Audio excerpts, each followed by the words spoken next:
Story: The Watcher in the Window. In 2021, Emily and her husband Mark bought a small house in a quiet neighborhood in upstate New York. It was an older home built in the 1920s, but it had charm: hardwood floors, antique fixtures, and large bay windows that overlooked the front yard. But from the first night, Emily had the strange feeling that they were being watched. The face in the window. It started subtly. Late at night, Emily would catch movement outside from the corner of her eye, a shadow shifting by the front window. But every time she looked, nothing was there. One evening, as she was closing the curtains, she saw something that made her blood run cold.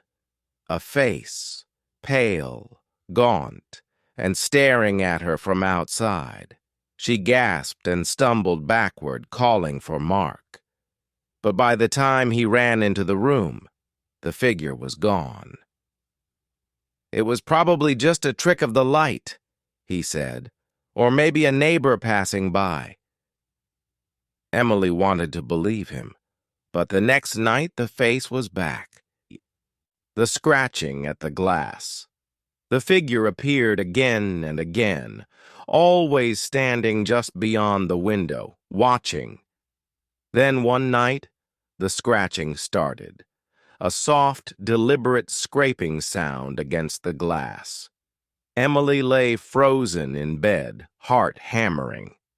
Then, from the hallway, she heard footsteps, slow and heavy, moving toward their bedroom. She held her breath, gripping the sheets. The door creaked. And then, silence. When she finally worked up the courage to look, there was no one there. But the front window was wide open.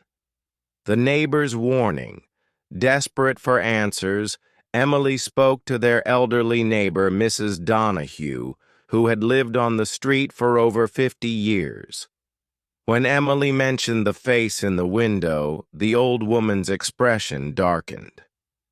"You've seen him?" she whispered. Emily's stomach dropped. "You know who it is?" Mrs. Donahue hesitated, then sighed. "Years ago, a man named Victor lived in that house. He was a recluse, never left, never spoke to anyone. Then one winter, he just disappeared. No one ever found his body, but people say his spirit never left." Emily swallowed hard. "What does he want?" The old woman's gaze was distant. "He watches. He waits. And if you let him in, he never leaves." The final night. That night, Emily couldn't sleep. Around 3 a.m., she woke with a start. Something was wrong. The room felt too cold, the air heavy. Then she heard it, the scratching, not from the window, from inside the room. She turned her head, barely breathing, and there, standing in the corner of the bedroom, was Victor. His hollow eyes locked onto hers, his mouth stretched into a slow, unnatural smile. Emily tried to scream, but the lights flickered, and he was gone. By morning, she and Mark packed their, In 2017, Daniel was on a road trip through the Midwest when he decided to stop at a small roadside motel in Kansas. It wasn't much, just a single row of rooms with flickering neon lights, but he was exhausted and needed sleep. The receptionist was an older woman who barely looked up as she handed him the key. "Room 6, she muttered. As Daniel turned to leave, she hesitated. "If you hear anything, just ignore it." That was strange, but he brushed it off. The room was old, but clean enough. The only odd thing was the smell, faintly like mildew, but with something metallic underneath. Too tired to care, he locked the door, shut off the lights, and got into bed. Sometime in the middle of the night, he woke up. A whisper. At first, he thought it was the wind, but then he heard it again. Soft, urgent, coming from the corner of the room. He sat up, heart pounding, and reached for his phone to use the flashlight. But the second he turned on the light, the whispering stopped. The room was empty. Trying to calm himself, he lay back down. Just as he was drifting off, he heard it again. This time, it was right next to his ear. "Get out!" Daniel bolted upright, grabbed his keys, and ran out of the room without looking back. At the front desk, the old woman wasn't surprised to see him.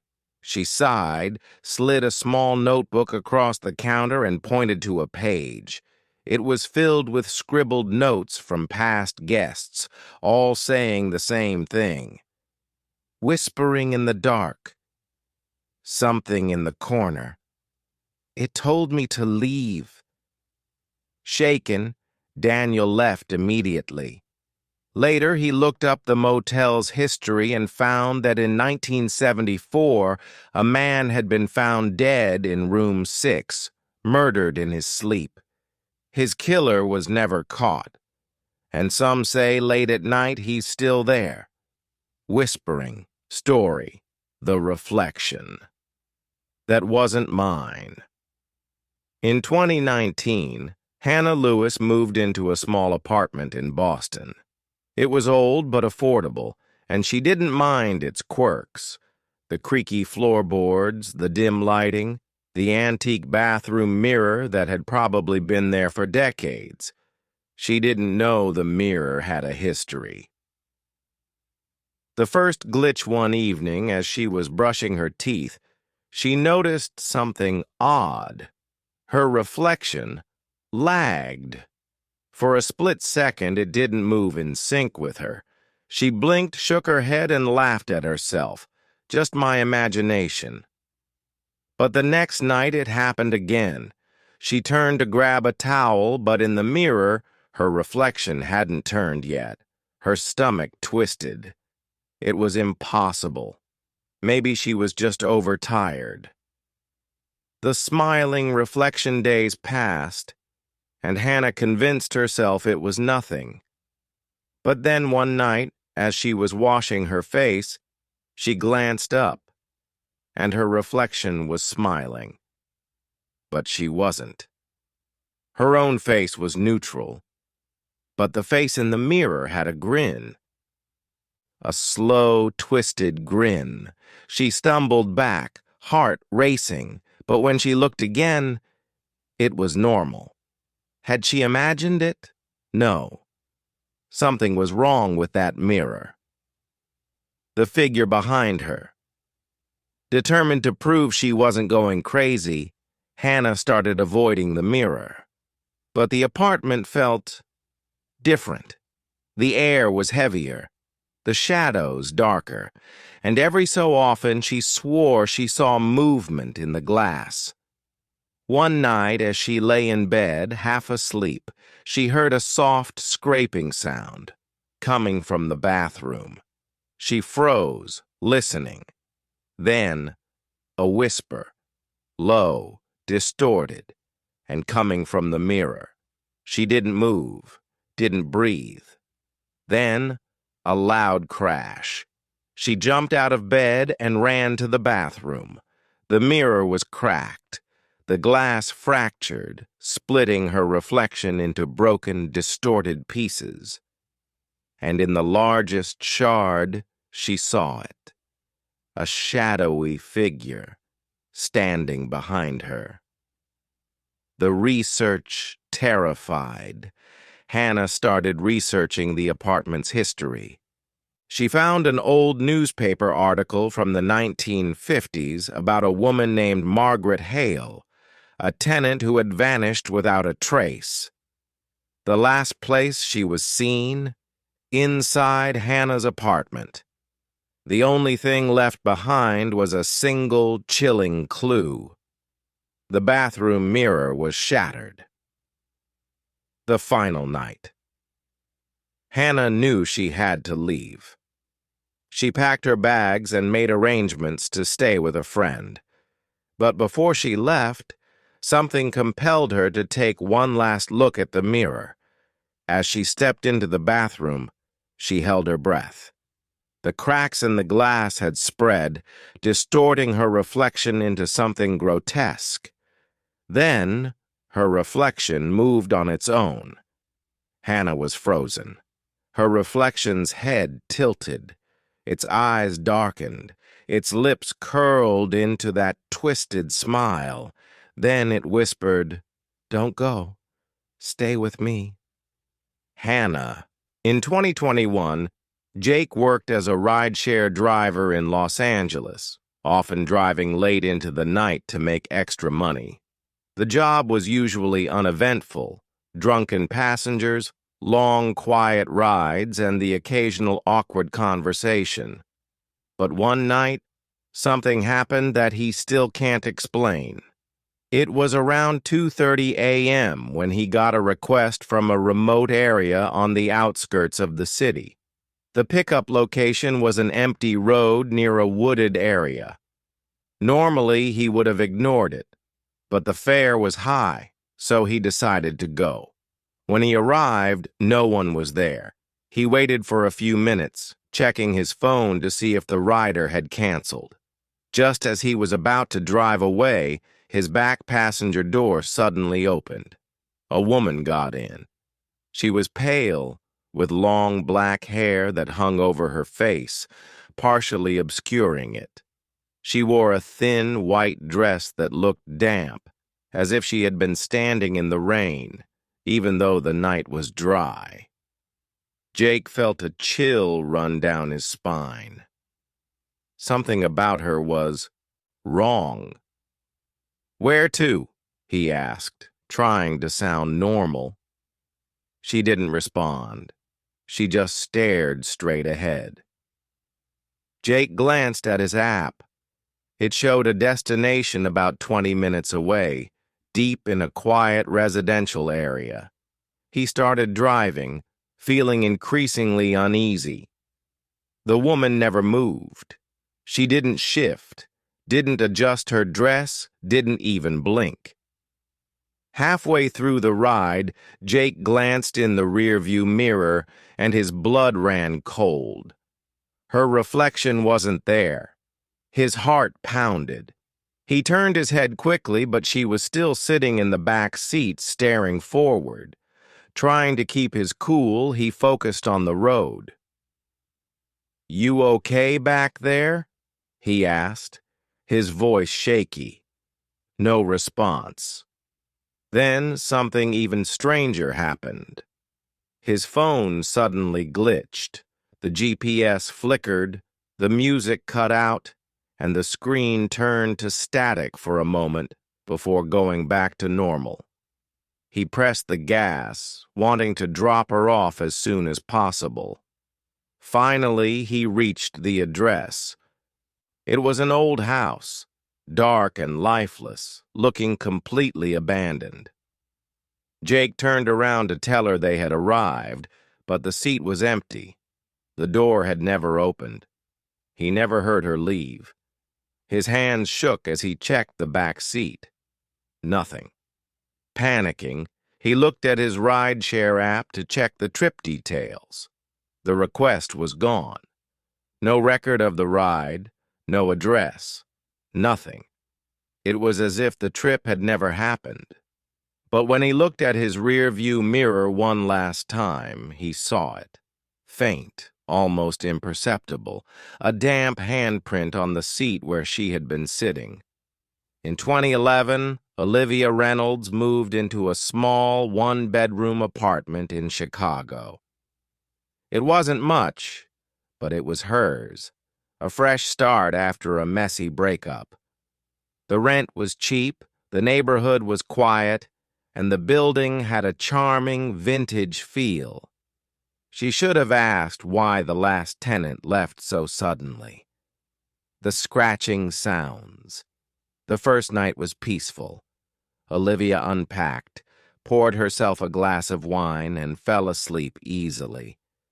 But by the second night, she began noticing strange noises. It started as a faint scratching sound, soft, irregular, like something clawing at the ceiling. At first, she thought it was mice in the walls, but the noise was too steady, too deliberate. Then, late one night, she heard footsteps, right above her bed. Slow, dragging steps moving across the attic floor. Her heart pounded. She lived on the top floor. There was nothing above her but the attic. And as far as she knew, the attic was locked. Was someone up there? The attic door. Determined to prove she wasn't imagining things, Olivia asked the building manager about the attic. "Oh, that old place," he said with a chuckle. "No one's been up there for years. It's just storage. The door's locked tight." But that night, as Olivia lay in bed, she heard it again. Footsteps. Then something worse. A soft thump, like something falling over. Swallowing her fear, she grabbed a flashlight and crept into the hallway. The attic door was at the end of the corridor, covered in dust, and hanging from the old brass handle was a key. A key that hadn't been there before. The attic's secret. Her hands trembled as she turned the key in the lock. The door groaned open, revealing a narrow staircase leading up into the dark. She hesitated. Every instinct told her to turn around, but she had to know. With slow, careful steps, she climbed up. The attic was cluttered with forgotten furniture, dusty boxes, and old trunks. The air was thick with the smell of rot and mildew. Her flashlight flickered over the walls, revealing old, peeling wallpaper. Then she saw something that made her stomach drop. In the far corner of the attic was a mattress. A filthy mattress, surrounded by crumpled food wrappers, dirty clothes, and a pile of bones, chicken bones, stripped clean. And beside the mattress, she saw something else, a notebook. The notebook. She picked it up, her breath coming in short gasps. The cover was stained, the pages yellowed with age. The handwriting inside was messy, frantic. "She doesn't know I'm here. She never looks up. I like watching her." Olivia felt a cold sweat break over her skin. The most recent entry was dated 2 days ago, the day she moved in. Her flashlight flickered, then died. The attic was plunged into darkness, and from the